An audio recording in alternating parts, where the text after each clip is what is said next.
მოგესალმებით ძვირფასო მაყურებლებო, გადაცემა დარცი აჭარის ტელევიზიის ეთერში ისევ თქვენს ტელეეკრანებზეა. როგორც უკვე იცით, გადაცემა დარცი გასართობ შემეცნებითი გადაცემაა, სადაც საინტერესო ახალგაზრდები თავიანთი გამოცდილების შესახებ გვესაუბრებიან.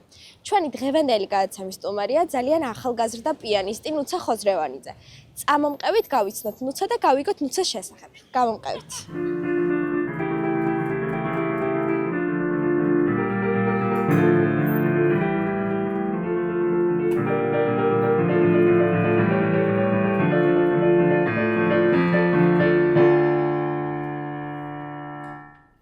ნუცა, გამარჯობა, ძალიან დიდი მადლობა, რომ დაგვითმე დრო. მადლობა თქვენ. ნუცა, პირველ რიგში მოგვიყევი, როდის გაგიჩნდა ინტერესი ფორტეპიანოს მიმართ და ვინ დაგიჭირა მხარი ამ გზაზე? ბავშვობიდან, როგორც მშობლები მეუბნებიან, მქონდა მუსიკალური ნიჭი. ბავშვობაში დავდიოდი ბასტებუბუში, რამაც უფრო ასე ვთქვათ, გამხსნა მცენაზე და გამიქრო იმის შიში, რომ მქონოდა კომპლექსი აუდიტორიის. შემდგომ უკვე მომინდა, რომ შევსულიყავი ფორტეპიანოზე და ყველაზე მეტად მხარი ალბათ ჩემო ოჯახმა დამიჭირა. რა თქმა უნდა, ამის გარეშე ძალიან რთული იქნებოდა. აი, მაინტერესებს ფორტეპიანოზე დაკვრა, სანამ სკოლაში შეხვიდოდი, მანამდე დაიწყე თუ აი როდესაც უკვე სკოლაში შეხვედი, სამუსიკო სკოლაში, მერე დაიწყე სწავლა? როცა უკვე სკოლაში შევედი, შემდეგ დავიწყე სამუსიკო სკოლაში სწავლა. გასაგებია. აუცილებლად პედაგოგზეც უნდა ვკითხო და მის როლზე, როგორც ვიცი, არაჩვეულებრივი პედაგოგი ყავს, ქალბატონი თია გოგოტიშვილი და აი მოგვიყევი მასზე. ჩემი პედაგოგი თია გოგოტიშვილი არის უთვილესი ადამიანი. არ ვიცი, სიტყვები არ მყოფნის, ძალიან კარგი ადამიანია და ჩემთვის ძალიან ბევრს ნიშნავს და ჩემთვის мотиваცია არის. და ალბათ ძალიან ბევრს მუშაობს და შრომობს იმისთვის, რომ შენ იყო წარმატებული უკვე ამ ასაკში, ხო? კი. უკვე მონაწილეობ ჩვენს ქალაქში გამართულ კონცერტებში და მაინტერესებს შენს ემოციებზე რომ მოგვიყვა, როცა გაიგე, რომ პარიზში უნდა წასულიყავი დასვების სასახლეში. როდესაც პასუხები გავიგე, არ ვიყავი, სახლში გარეთ ვიყავი და დამირეკა დედაჩემო და ავტეხე მაღაზიაში წივილი და ხალხი ისე მიყურებდა, გეგონება ვინ არის ეს. მიზეზი გქონდა. კი. კი, ნამდვილად დიდი მიზეზი, ხო. ნამდვილად ყველაზე ალბათ ამ ასაკში უკვე ესეთ პრესტიჟულ სივრცეში რომ უკრავ, ალბათ რაღაცა დიდი მიღწევა უკვე და აი ამაზე მოგვიყევი, რას ნიშნავს შენთვის ეს ყველაფერი? ჩემთვის დასვლის სასახლეში დაკვრა ძალიან დიდი პასუხისმგებლობა იყო, რადგან პირველად ვიყავი საზღვარგარეთ კონცერტზე. ემოციებიც ავსე ვიყავი, ძალიან მიხარობდა და ცოტაც ნერვიულობდი, მაგრამ აი როგორც კი სცენაზე გავედი, მომეშვა ყველაფერი და მხოლოდ დაკვრაზე ვფიქრობდი. გასაგებია, აი ნერვიულობა ახსენე და თან სცენაზე რო გახვედი, მაშინ ეს ნერვიულობაც მოგეხსნა, მაგრამ სანამ სცენაზე გახვალ, აი ეს ნერვიულობა რო გააქრო, რაიმე სხვა არ აკეთებ, რაიმე სხვა არ გაქვს ეგრეთ წოდებული რიტუალი, რასაც აკეთებ, რომ მე ეს ნერვიულობა რაღაცა ჩაახშა და თავდაჯერებული გახვიდე შემდეგ სცენაზე. კი, ღრმად ვსუნთქავ სამჯერ და მე უკვე ცოტა მშვიდდები. სანამ სცენაზე გავალ ყოფნის. კი, მე მგონი ძალიან კარგი რაღაცა ის არის, რჩევაც მიეცი, ესე იგი თანატოლებს რა გააკეთო, რომ ეს ნერვიულობა მოიხსნა სცენაზე გასვლის წინ. რომელი ნაწარმოები შეასრულე და რა დაგამახსოვრდა სცენაზე ყოფნისას, აი ეს მოგვიყევი? მე შევასრულე მიშელსონის პროლეგომენები და ეტიუდები. კიდევ შევასრულე ბარტოკის რუმინული ცეკვები, პირველი, მეორე და მეექვსე. დასამახსოვრებელი რაიმე ისეთი დეტალი ხო არ ყოფილა ან მომენტი?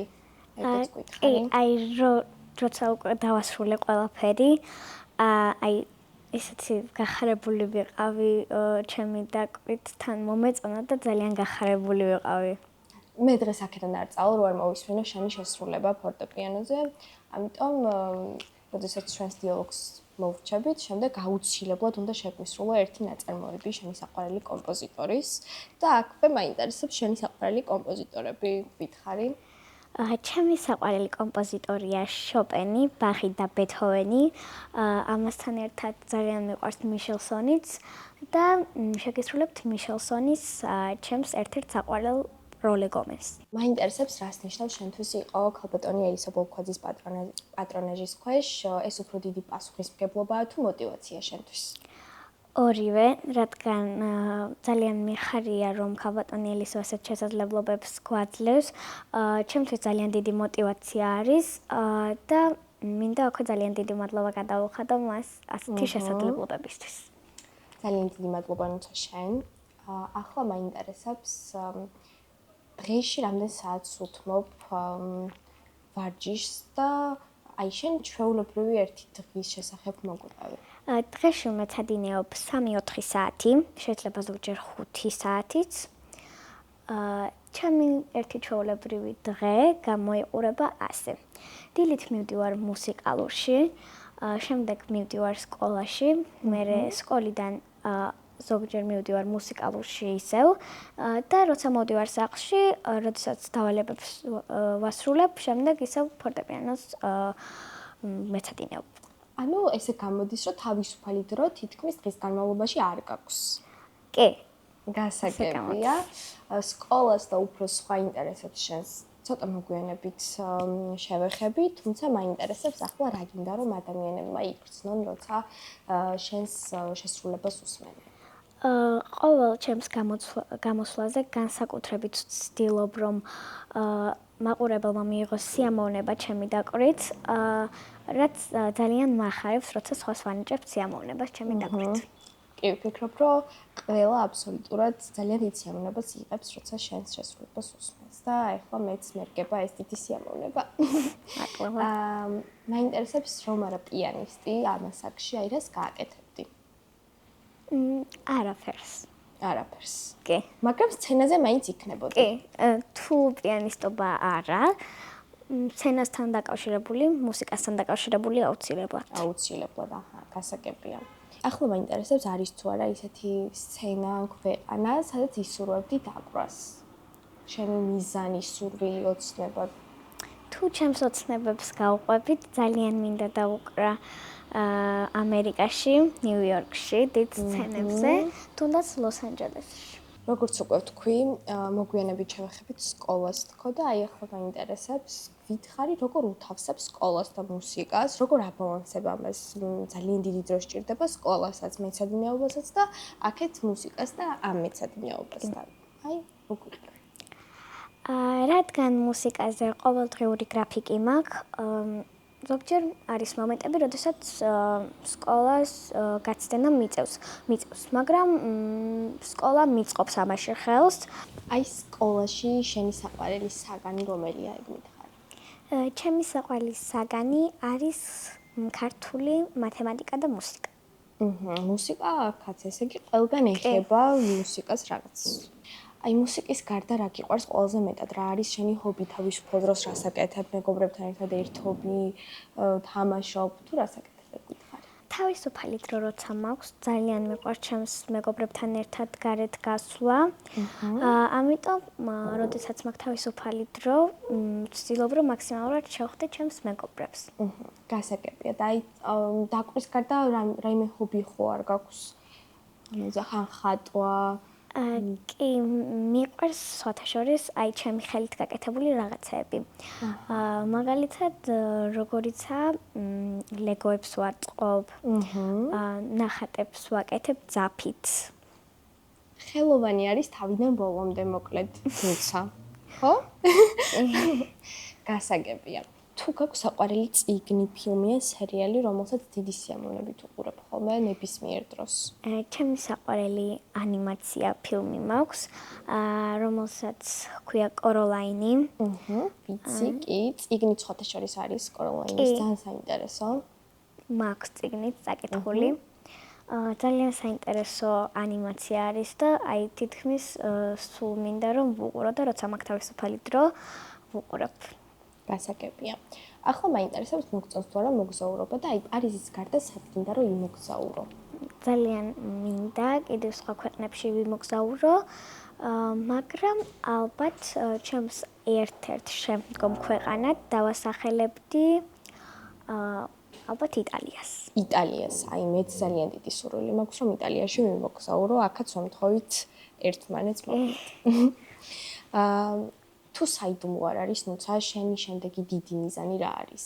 ჩემი მიზანია, რომ გამოვიდე უფრო დიდ სცენებზე და ვაჩვენო ჩემი მაქსიმუმი. აუცილებლად გამოგივა, ზუსტად ვიცი, დარწმუნებული ვარ 100%, წარმატებებს გისურვებ, ნუცა, მაგრამ ჯერ ამით არ დასრულებულა ჩვენი დიალოგი. ბოლო კითხვა, ჩვენი ფორმალური ნაწილის არის, აი რას სურჩევ იმ თანატოლებს, რომელსაც უნდა რომ აი ამ მუსიკის სფეროში რაღაცა დაიწყონ მუშაობა, დაიწყონ რაღაცა სცენაზე გამოვიდნენ, თუმცა რაღაცა მაინც ეშინიათ, აი შენი რჩევა რა იქნებოდა? ჩემი რჩევა იქნებოდა, რომ აუცილებლად შემოვიდნენ მუსიკალურში, თუნდაც იმუშაონ მუსიკალურ სფეროში, რადგან აი მართლა ძალიან აი ფსიქოლოგიურადაც ძალიან ეხმარება ადამიანს მუსიკა და ზოგჯერ არის ადამიანები, რომლებსაც ეშინია, რადგან უკვე დიდები არიან მაგალითად მუსიკისთვის, მაგრამ გვიანი არასდროს არ არის მუსიკისთვის. რომ თუნდაც გააგრძელო ან ახლა დაიწყო. გეთანხმები, ნუცა ძალიან დიდი მადლობა. საერთოდ არ მქონდა ის შეგრძნება, რომ რაღაცა პატარა ნუცას ველაპარაკები. უკვე ჩამოყალიბებული, ზრდასრული ნუცა ხარ, ძალიან წარმატებული პიანისტი. მადლობა. ამით არ დასრულებულა, ახლა გადავდივართ ბლიც კითხვებზე, სადაც მაყურებელი და მეც უფრო სხვა კუთხით გაგიცნობთ.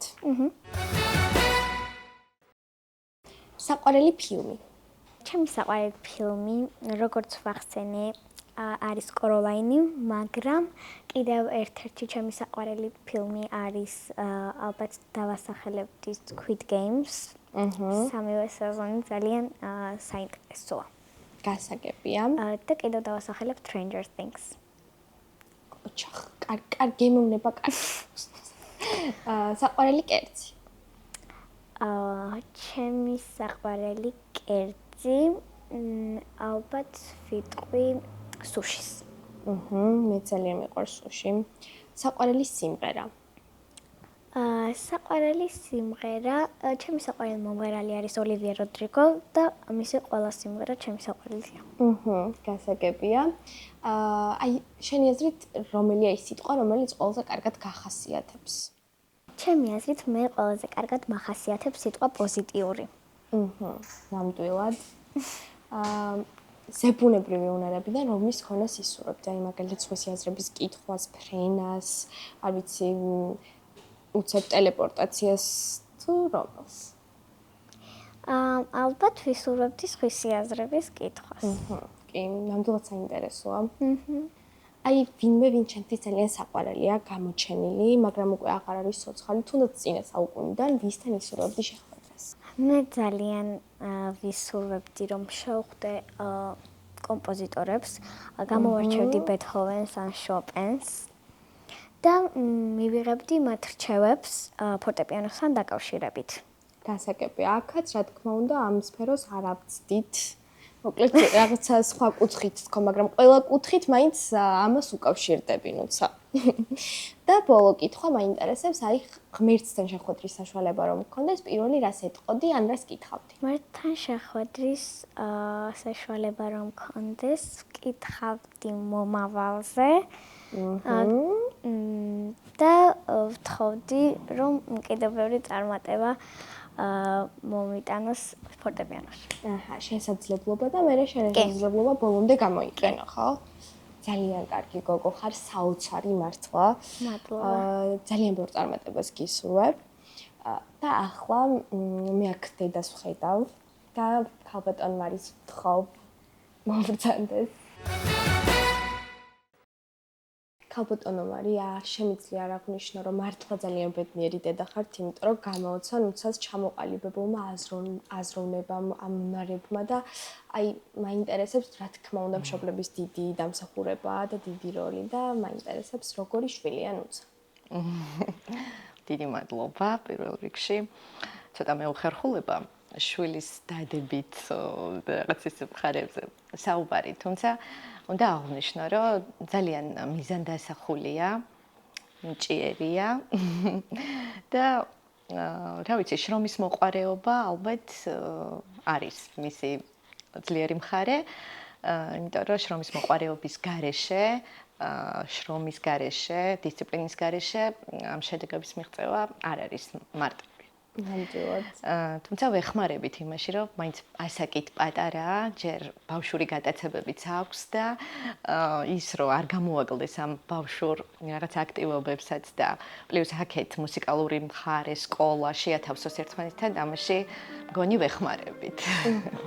მინდა აღნიშნო ძალიან დიდი როლი ჩვენი არაჩვეულებრივი პედაგოგის თია გოგოტიშვილის, რომელიც ძალისხმევას არიშურებს, რომ იყოს ნუციკო ესეთი წარმატებული, ძალიან დიდ შრომას დებს მასში და ამისთვის ძალიან მადლიერი ვარ და მინდა გადავუხადო საჯაროდ ძალიან დიდი მადლობა. ნამდვილად ჩასასუნარები რო არა, რა თქმა უნდა, ვერც იქნებოდა ასეთი წარმატებული ნუცა და მეც აი დღეს გავიცანი ნუცა ასე პირადად, მაგრამ მართლა ყველა უნარი ესე მეც კი დავინახე ამ რაღაცა მოკლე დროში. აი მაინტერესებს რა პროფესია გინდათ ნუცასთვის? რთულია ასე თქვა ჯერჯერობით რა პროფესია მინდა, უბრალოდ მინდა ის, რაც მას გაიხარდება და რის გაკეთებაც მას სიამოვნებას მიანიჭებს. შესაბამისად, რა გზაც არ უნდა აირჩიოს, ეს იქნება პიანისტობა თუ სხვა ნებისმიერი პროფესია, მინდა იყოს ბედნიერი იმ საქმეში, რომელსაც ის აირჩევს. აი, გავიგეთ, რომ ნუცა არის ესეთი ყველა მხრივ ძალიან კარგი, მაგრამ დავიჯეროს ერთ საკაბრაზე. მაბრაზებს კი, ძალიან ჯიუტია. ცოტა თავნებად. და ხო, ეს არის, მაგრამ რაღაცნაირად ვაბალანსებ რა. მოკლედ ძალიან კარგი. უკვე რაღაცა ჩამოყალიბებული დასრული პიროვნება ხო ნუცა. რაღაცა დამოუკიდებელია კიდე ძალიან ბავშვობიდან და რა ვიცი, ვფიქრობ, რომ სცენა მას უხდება ბავშვობიდან, პატარაობიდან მისი თამაშობები იყო სცენასთან ასოცირებული მუდმივად. ხან კონცერტი ქონდა, ხან რაღაცა როლს ასრულებდა. შესაბამისად, მაშინვე პატარაობიდანვე მივხვდით, რომ ეს მუსიკალური გატაცება იქნებოდა მისი თუ სცენაზე დგომა, ალბათ უფრო მისი იყო. ეს მივხვდით თავიდან. ბავშვობიდანვე იცოდა ესეთი ნუცამ რომ უნდა და მომავალში აუცილებლად სცენაზე დგომა უნდოდა კი. ძალიან დიდი მადლობა. უამრავ წარმატებას გისურვებთ. დიდი მადლობა რომ დაგვითბეთ და ძალიან გამიხარდა ნუცა რომ ასე პირადად გაგიცანით. დიდი მადლობა და მადლობა თქვენი დათმობილი დროისთვისაც ასევე. და რა თქმა უნდა, როგორც ვთქვი უკვე, აქედან არ წავიდოდი, თუ არ მოვისმენდი ნუცას შესრულებას და აი მოდი ახლა გადავინაცვლოთ, უკვე მოვისმინოთ ნუცას შესრულებას. კი ბატონო.